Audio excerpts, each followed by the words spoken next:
expectativa de cambio generada por el nuevo gobierno que encabeza Luis Abinader ya se han evaporado.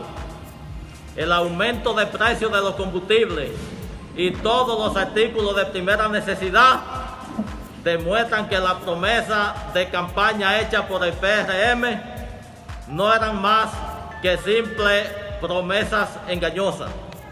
Los servicios públicos, como el caso de la energía eléctrica, se han encarecido y nuestra ciudad está repleta de basura.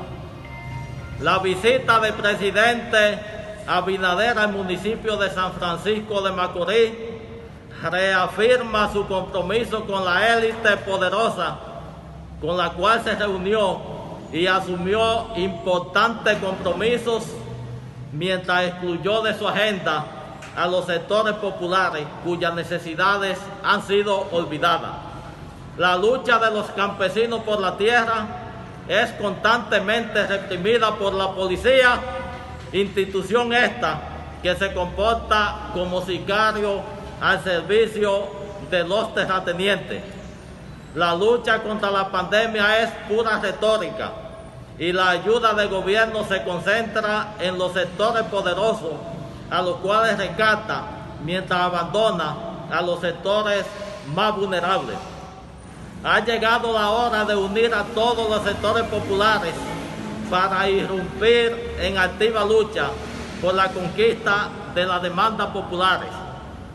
El colectivo de organizaciones populares convoca a todas las organizaciones de San Francisco de Macorís a una importante asamblea que realizaremos este miércoles 10 a las 4 de la tarde en el local de Los Espínola, primera etapa.